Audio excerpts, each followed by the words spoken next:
थोड़ा थोड़ा पुण्य लूट लेना चाहिए। कोई बहुत बड़े पुण्य का काम कर रहा हो, उसमें थोड़ा हिस्सा बटा लो। अभी इसमें कुछ ऐसे 5, 6, 10 लोग हैं जो बहुत मदद कर रहे हैं, रात दिन दौड़ रहे हैं, प्रचार में, पोस्टर चिपकाने में, हर तरह से पुण्य हो जाता है। तुम पोस्टर चिपकाने जाओगे, उस पोस्टर को 1000 लोग पढ़ेंगे, 1000 लोग पढ़ करके उसमें से 500 लोग आएंगे, 500 में 250 लोग सुनेंगे। 250 तो सुनते ही नहीं, उनके दिमाग में कुछ और चलता रहता है।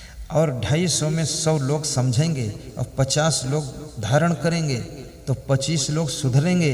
तो 25 परिवार में भी अगर कलह कलेश कम हो गया, सुख शांति आ गई, तो समझ लो उसका पुण्य तुम्हारे खाते में ही जमा होगा।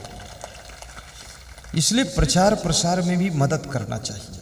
सत्संग कोई करा रहा हो, अपनी तरफ से 100-200 होर्डिंग बांध के लगा दो। अभी मेरा समागम आश्रम के पड़ोस में था, गोला गोकर्णनाथ में, 16 किलोमीटर दूर नेपाल बॉर्डर पर। तो वहाँ जिन लेक्चरर ने, प्रोफेसर ने हमको पढ़ाया था, मैं वहीं पढ़ा भी था। तो वही लोग पोस्टर चिपकाने जाते थे, तो मेरा पोस्टर में फोटो का मस्तक छूकर अपने मस्तक में लगाते थे कि एक दिन वो था, मैं इनको केमिस्ट्री पढ़ाता था, Zn+S2 SO4 = Zn SO4+S2। आज ये मेरा विद्यार्थी इतना बड़ा संत हो गया कि 10,000 लोग, 20,000 लोग बैठकर इसकी वाणी सुनते हैं। मेरा भाग्य है जो उनका पोस्टर चिपकाता हूँ, उसको हाथ जोड़कर छू लेते थे वे, और कहते थे बहुत प्रचार करना है, बहुत ज्ञान है। और बोले हमारा सुधार हो गया, क्योंकि मेरा बाप बेटे निपटता ही नहीं था। तो वो उनके सत्संग से हम सुधर गए, थोड़ा क्रोध कम हो गया मेरा, और बेटा भी सुधर गया। तो हमारा राम राम शुरू हो गया। नहीं, बाप बेटे में 5 साल से बोलचाल बंद थी। लेक्चरर हो जाओ, प्राचार्य हो जाओ, प्रोफेसर हो जाओ, एसपी बन जाओ, डिप्टी एसपी हो जाओ, टीआई सीआई कुछ भी हो जाओ, डीजीपी हो जाओ, प्रधानमंत्री बन जाओ, सीएम पीएम बन जाओ, लेकिन याद रखना सत्संग के बिना स्वभाव सुधरेगा नहीं, आचरण सुधरेगा नहीं। और जब तक स्वभाव नहीं सुधरेगा, आचरण नहीं सुधरेगा, राजमहल के अंदर, सोने की लंका के अंदर भी दुख का डंका ही बजता रहेगा। और आचरण स्वभाव सुधर गया तो भगवान राम के जीवन में जंगल में भी मंगल हो रहा था। तो सत्संग हमें आपको सुधारता है, और स्वभाव की बहुत बड़ी बात है। एक आदमी भोजन कर रहा था अपनी रसोई में, भोजन करके उठा और अपनी पत्नी को एक थप्पड़ मारा उसने। तो पत्नी ने कहा क्यों मारा? तो पति ने कहा भोजन ठीक नहीं बना था इसलिए मारा, स्वादिष्ट नहीं, ठीक बनाया करो, इतनी भी बुद्धि नहीं तेरे पास? तो पत्नी ने कहा थैंक यू, शाम को ठीक बनाऊंगी। शाम को फिर भोजन बनाया, मन लगा कर बनाया, और पति ने खाया, बड़ा अच्छा स्वाद आया, पति मुस्कराया। तो पत्नी ने सोचा धन्यवाद मिलेगा। पति खाकर उठा, हाथ धोया, कुल्ला करके आया और पत्नी को एक थप्पड़ फिर मारा। तो पत्नी ने कहा अब थप्पड़ क्यों लगा? बोले अभी इसलिए लगा कि सवेरे ऐसा क्यों नहीं बनाया था। तो पत्नी ने कहा थैंक यू, सही बात है भाई। पति पत्नी दोनों हाथ पांव धो करके सो गए। सवेरा हुआ, पत्नी ने स्नान करके फिर बहुत सुंदर भोजन बनाया, साफ सुथरा बनाया। तो पति ने खाया और मुस्कराया और कुल्ला करके हाथ धोकर आया और पत्नी को फिर एक थप्पड़ मारा। तो पत्नी ने कहा अब क्यों मारा? बोले अब इसलिए मारा कि ऐसा भोजन रोज बनाया करो। तो वाइफ ने कहा आपका स्वभाव मारने का है, चाहे जैसा बने, पर एक थप्पड़ तो मिलना ही मिलना है। तो ऐसे आदमी का स्वभाव हो जाता है। कभी कभी अपने स्वभाव का भी अवलोकन किया करो कि हमारा स्वभाव चिड़चिड़ा तो नहीं होता जा रहा है, हमारा स्वभाव छोटी छोटी बात में उलझता तो नहीं है, हमारा स्वभाव कहीं मनमुटाव वाला तो नहीं बन रहा है, हमारे स्वभाव में कहीं गुस्सा ज़्यादा तो नहीं आ रही है, हमारा नेचर बिगड़ता तो नहीं चला जा रहा है। क्योंकि आपके भाग्य की रचना करने वाला, भाग्य को संवारने वाला नंबर 1 तुम्हारा स्वभाव है, और नंबर 2 तुम्हारी वाणी है, और नंबर 3 तुम्हारा कर्म है, नंबर 4 तुम्हारा चरित्र है, और नंबर 5 तुम्हारा व्यवहार है। अगर ये 5 चीजों पर तुमने ध्यान केंद्रित कर लिया तो तुम्हारा भाग्य कोई बिगाड़ नहीं सकता है। ऐसा सौभाग्य का सूरज चमकेगा, जिंदगी में कोई दुख का अंधेरा नहीं रहेगा। और स्वभाव को सुधारना बहुत आसान है। आप सहज खुश रहा करो। कोई प्रॉफिट हुआ इसके लिए नहीं, ऐसे ही खुश रहा करो। चप्पल खो जाए तो और खुश हो जाया करो कि चलो ठीक है, आज चप्पल दान हो गए, यही सोच लो। कोई चैन निकाल ले जाए गले से तो सोच लो गले की चैन गई तो गई, लेकिन दिल में चैन तो है, जाने तो बाढ़ चो लेना। कितनी महिलाओं की चैन चली जाती, वह चिल्लाते हुए मेरे पास आती है।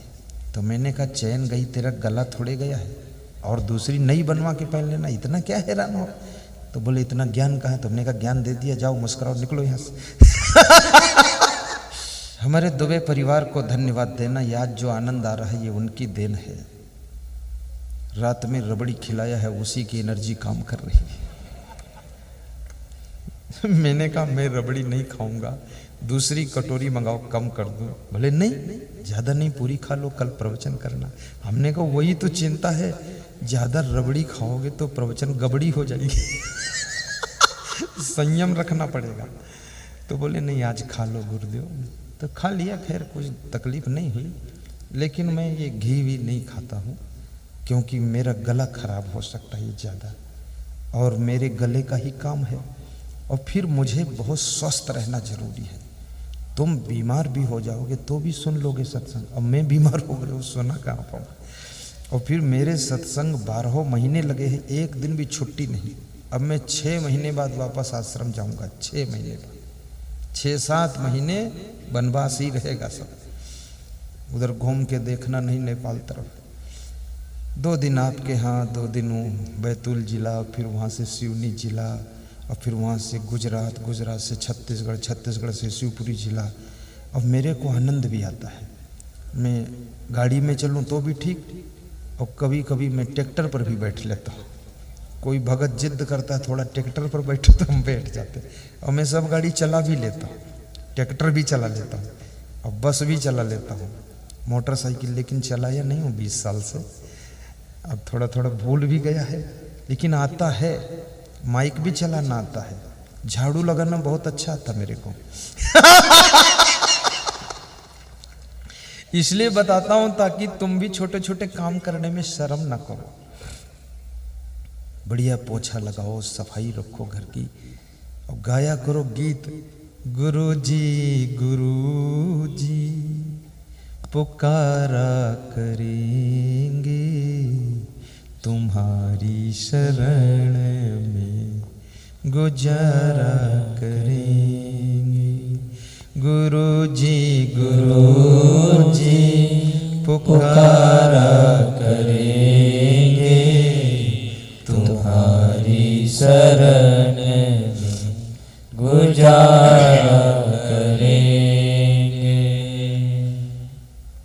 सुबह शाम झाड़ू लगाया करेंगे, सुबह शाम झाड़ू लगाया करेंगे, प्रेम से भोजन बनाया करेंगे। प्रेम से जीने वालों के लिए संसार सुख है, स्वर्ग है, आनंद है। राग द्वेष कलह कलेश क्रोध गुस्सा से जीने वालों के लिए ही संसार नरक है। त्रिविधम नरकसिदम द्वारम नाशनम आत्मना कामः क्रोधः तथा लोभः तस्मात् एतत्त्रियं त्यजेत्। एतैहि विमुक्तः कौन्ते तमोद्वारे त्रिभिर्नरा आचरति आत्मनः श्रेयः ततो याति परां गतिम्। कामी क्रोधी लालची भक्त न इनसे होए, भक्त करे कोई सूरमा जाति वर्ण कुल खोए। जो आदमी लालची है ना, उससे भक्ति नहीं होगी, क्योंकि लालची सोचता भक्ति करोगे तो फूल माला खरीद के लाना पड़ेगा, इसलिए दूर ही रहो, अपना पैसा खर्च नहीं होगा। लेकिन उसको ये मालूम नहीं है, जिन लोगों ने करोड़ों के मंदिर बनाए, क्या वे कंगाल हो गए? उनके घर में देखो तो उनके करोड़ों के मकान भी बने हुए हैं। और जिन लोगों ने बहुत भंडारे किए, क्या उनके घर में गरीबी आई? उनके घर के भंडार कभी खाली नहीं हो रहे हैं। और जिन लोगों ने दूसरों की सेवा की, उन लोगों के सेवा करने वाले लाइन में खड़े रहते हैं। और जिन लोगों ने परोपकार किया, उनको सहारा देने वाले इंतजार में खड़े रहते हैं, कब इनको हम मदद करें। कभी कभी अपने बूढ़े माता पिता के पैर दबा दिया करो, ज़्यादा देर नहीं, 2 मिनट अपने सास ससुर के पैर दबा दिया करो। और जिस समय तुम्हारी सास बहू पैर दबाने आए ना, तो कह देना बहू पैर न दबाओ, तुम खुद ही थक गई हो, जाओ आराम करो, तुम दबवाना मत। और सासू दबवाए ना और बहू दबाने जाए, दबाना दुबुना तो है नहीं, फ्री में काम बन जाए, दोनों का प्रेम हो जाए। क्योंकि बहू चरण चापने आई है, बस इतना ही काफ़ी है, उसकी भावना है, बस बहुत है, दबाने की जरूरत नहीं। और अगर दबा भी दे कभी तो कह देना अब 1 महीने बाद दबाना, मैं बूढ़ी नहीं हूँ, मैं भी मजबूत हूँ, ऐसा बता देना। और पिताजी के पैर छू लिया करो, मस्तक में लगा लिया करो, सास ससुर के पैर छूकर मस्तक में लगा लो। जितनी तुम्हारे अंदर सरलता, नम्रता, सहजता, सहनशीलता, विवेक होगा, उतना तुम्हारे घर में आनंद लहराता रहेगा। और जितना अहंकार होगा, क्रोध होगा, उतना ज़्यादा घर में दुख की ज्वालामुखी भभकती रहेगी। गम खाना सीखो, अपने परिवार के लोगों के साथ में बैठकर हंसना सीखो, सलाह करके काम करना सीखो। घर में जो बुद्धिमान व्यक्ति है उसका सम्मान करना सीखो, और घर में जो कम बुद्धि का है उसको भी प्रेम देना सीखो, और जो बार बार गलती करता है उसको भी निभाना सीखो, और जो कभी नहीं गलती करता उसको धन्यवाद देना सीखो। और साथ में याद रखना, घर में कोई कमी है तो संतोष पूर्वक जीना सीखो, तो घर आपका सुखी रहेगा। तो श्री कृष्ण कहते हैं कि अर्जुन, जिनके मन में श्रद्धा अच्छी है, श्रद्धा, उन्हें ज्ञान प्राप्त होता है। एकलव्य द्रोणाचार्य की मिट्टी की मूर्ति बना करके अखंड श्रद्धा से नमन करके बाण छोड़ता है, बाण विद्या में अर्जुन से भी आगे निकल जाता है। आप अपने गुरु में श्रद्धा रखना और माता पिता के प्रति आस्था रखना। जो तुम्हारे मंदिर हैं उनके प्रति भी आपकी निष्ठा होनी चाहिए। और आपके जो धर्म शास्त्र हैं, रामायण है, गीता है, भागवत है, उपनिषद है, वेद है, बीजक है, गुरु ग्रंथ साहब है, जितने भी स्वामी महावीर की जिन वाणी है, इन वाणियों के प्रति भी आपके अंदर बहुत सुंदर श्रद्धा होनी चाहिए। इनका अध्ययन किया करो, पढ़ा करो, भाव से इन ग्रंथों को संभाल कर रखा करो। एक नियम बना लो कि रामायण की 5 चौपाई रोज पढ़ूंगा, गीता का 1 श्लोक पढ़ूंगा, कबीर के 2 दोहे पढ़ूंगा, जिन वाणी का 1 मंत्र पढ़ लूँगा, और वेद का 1 मंत्र देख लूँगा, या एक महीना का डिवाइडेशन कर लो। कितने लोग धर्म शास्त्रों को पढ़ते नहीं, केवल खरीद कर रख देते हैं, और होली दिवाली में धूल झाड़ कर साफ करके फिर रख देते हैं, उसको पढ़ते नहीं। वे सोचते हैं रामायण रखी रहेगी तो भी मोक्ष कर देगी। रखने से अच्छा है, श्रद्धा से रखे, ठीक है, लेकिन उसको पढ़ना चाहिए। जैसे गुलाब जामुन रखा रहे तो सेहत तुम्हारी थोड़े बढ़ा देगा, उसको खाना पड़ेगा। दाल चावल सब्जी रोटी पकवान खीर पूड़ी कचौड़ी समोसा बनाकर तुम्हारी वाइफ रख दे किचन में, तुम खाओ ना, तो क्या भूख मिट जाएगी? नहीं मिटेगी, उसको खाना पड़ेगा। ऐसे रामायण गीता भागवत बीजक सब ग्रंथ तुम्हारे घर में रखे तुम पढ़ो ना, तो उससे तुम्हारे मन को शांति थोड़ी मिल जाएगी। उसका अध्ययन करना पड़ेगा, उसको प्रयोग करना पड़ेगा, तब तुम्हारी जिंदगी की धारा बदल जाएगी और जीवन में शांति आएगी। इसलिए अध्ययन करना चाहिए। ज़्यादा संस्कृत पढ़ना नहीं आता है तो हिंदी साहित्य में छोटी छोटी पुस्तकें भी स्टॉलों पर मिल जाती हैं। जिन महात्माओं ने तमाम ग्रंथों का सार लिख दिया है, जैसे यहाँ स्टॉल लगा है, उस पर एक पुस्तक है सुख की खोज, बड़ी अच्छी पुस्तक है। दूसरी है बरसे कंबल भीजे पानी, तीसरी है उन्नति कैसे करें, चौथी है जिंदगी जिए तो कैसे, पांचवी है भजनावली। जितना मैं भजन गीत गाता हूँ सब एक जगह छप गया है, ले लो। एक पत्रिका भी वहाँ मिलती है, बहुत तरह की चीज़ें मिलती हैं। उसको लेटे लेटे पढ़ते रहो बिस्तर पर। और एक एक लाइन समझो। एक लाइन अगर दिल में उतर गई तो जिंदगी की लाइन सुधर जाएगी, और जिसकी जिंदगी की लाइन सुधर गई उसकी सौभाग्य की लाइन भी उदय हो जाएगी। इसलिए पुस्तकें पढ़ना चाहिए, प्रवचन खूब सुनना चाहिए।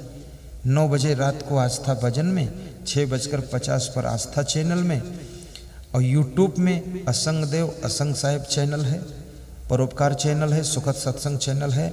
अभी 86 लाख व्यूअर हो चुके हैं। डेली 90,000 80,000 व्यूअर बढ़ रहा है। 2-2.5 महीने में ही 86 लाख पर पहुंचा है। देश विदेश में यूट्यूब का हंगामा है। विदेश के लोग यूट्यूब में ज़्यादा देख रहे हैं, टीवी में नहीं।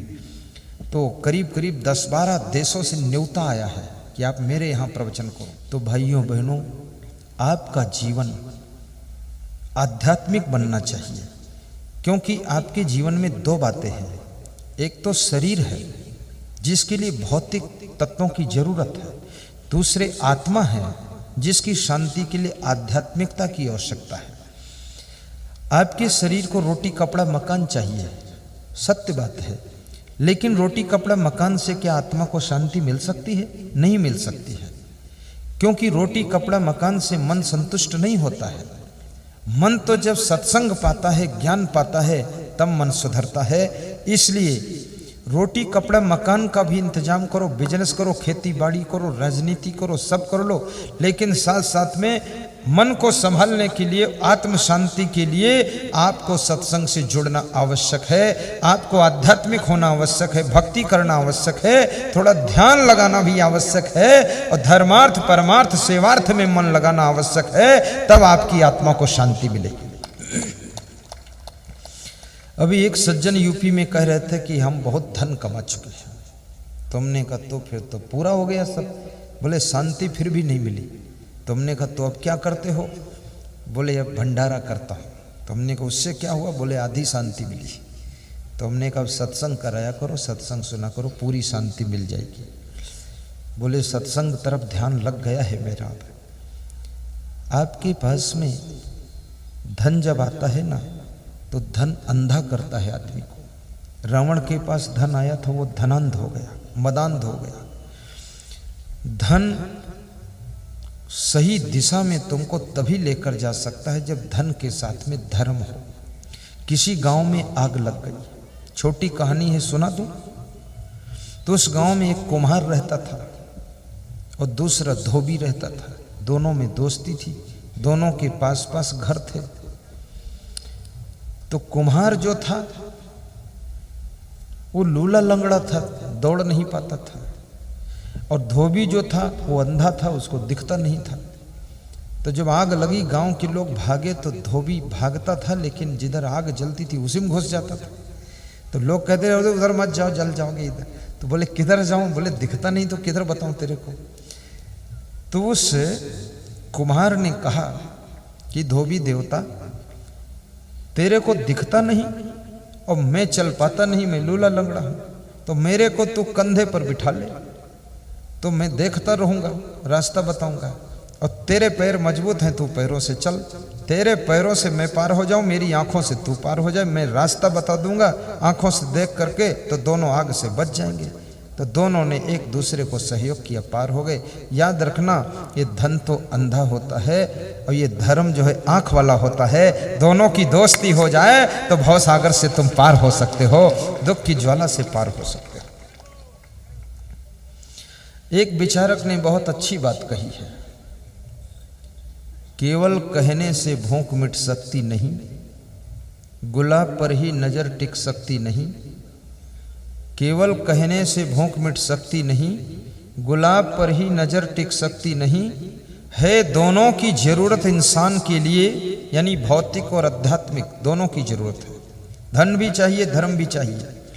केवल कहने से भूख मिट सकती नहीं, गुलाब पर ही नजर टिक सकती नहीं, है दोनों की जरूरत इंसान के लिए।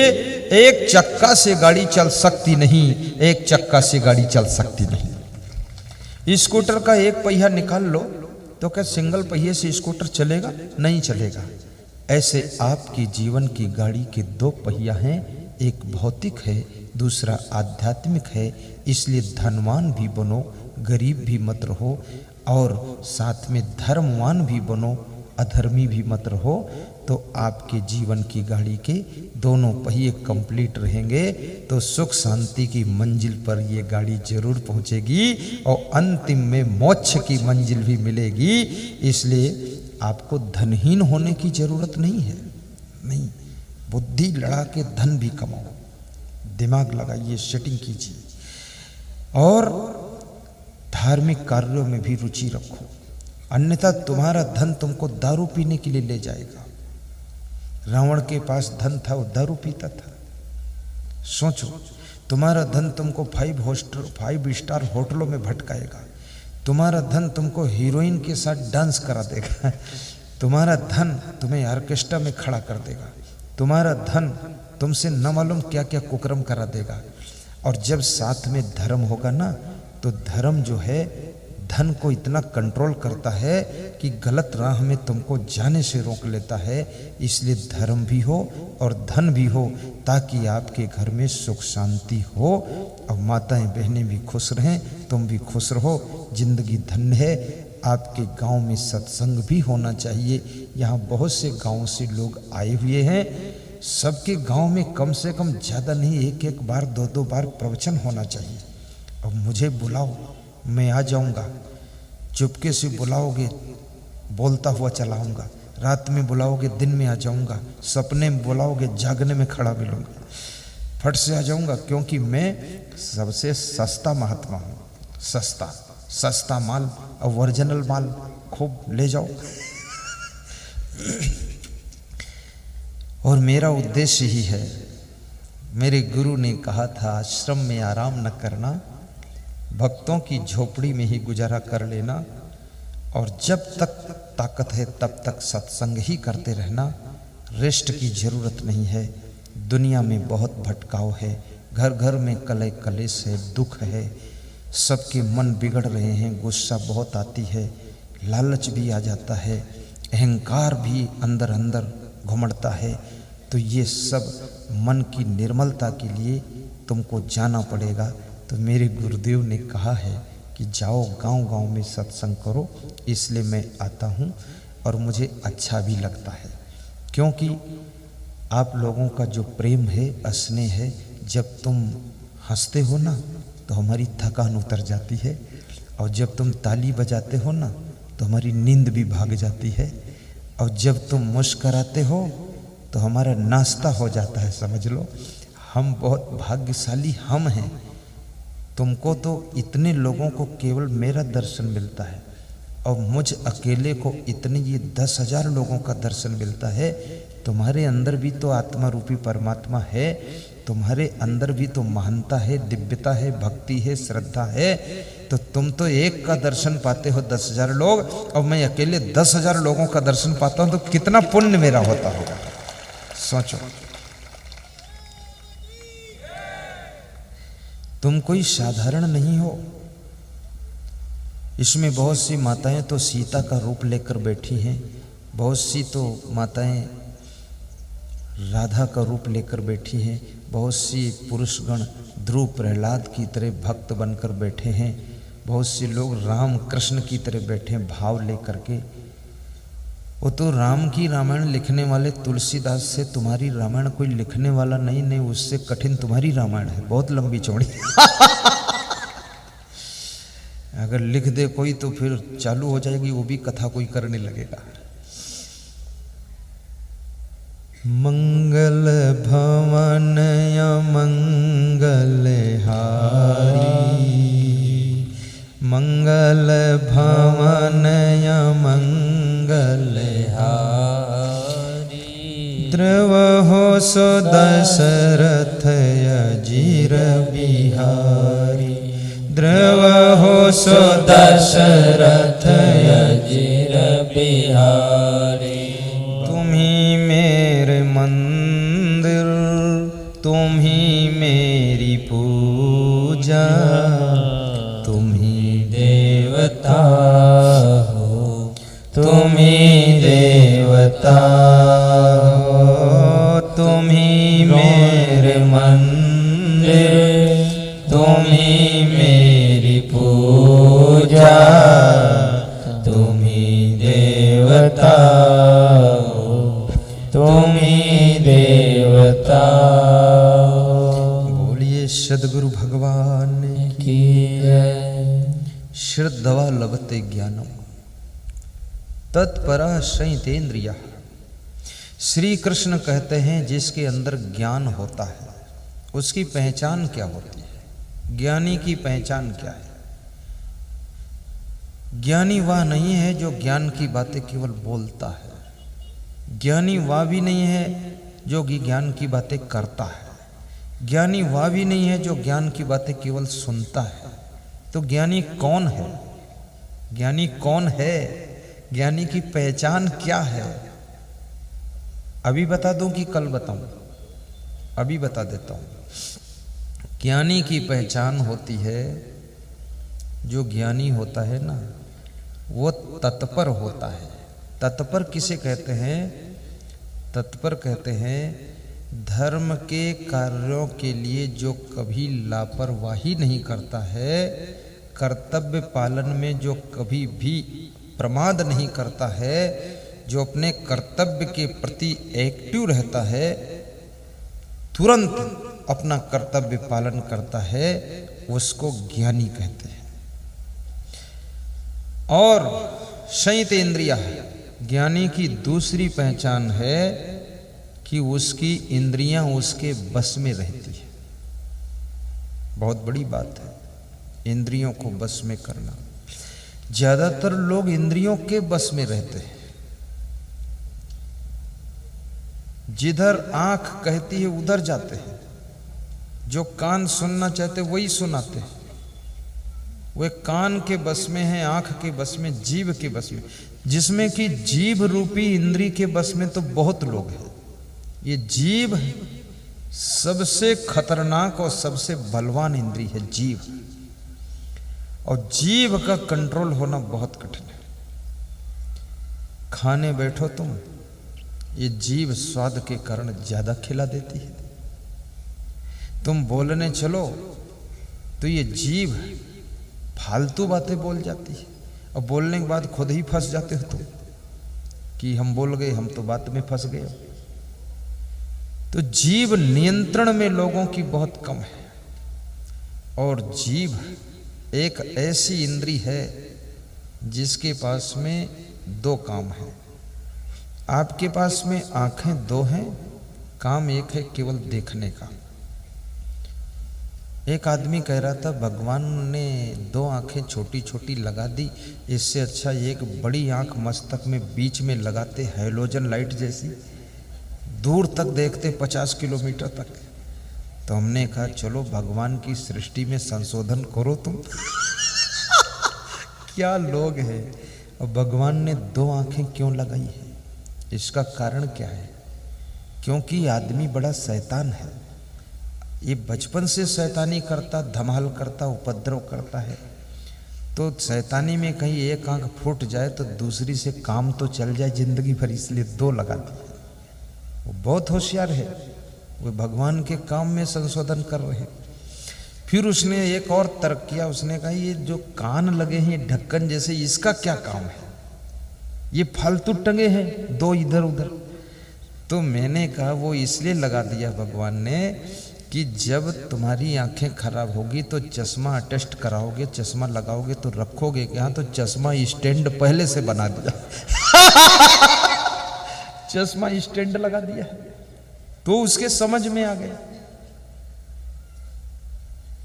फिर वो उसने तर्क नहीं किया, बोले तुम सब बात समझा दोगे? मैंने कहा बिल्कुल समझा दूंगा, फालतू तर्क करते हो। और जिसके मन के अंदर इतनी सामर्थ्य है, ज्ञान हो गया कि भोजन खा रहा है, विवेक कर रहा है कितना खाना है, क्या खाना है, कैसे खाना है, कब खाना है कि नहीं खाना है, थोड़ा खाना है, किसके साथ खाना है, कहाँ खाना है, कहाँ नहीं खाना है। ये जिसके पास में ज्ञान है, समझो वो ज्ञानी हो गया। ये ज्ञानी होना कोई छोटी बात नहीं है।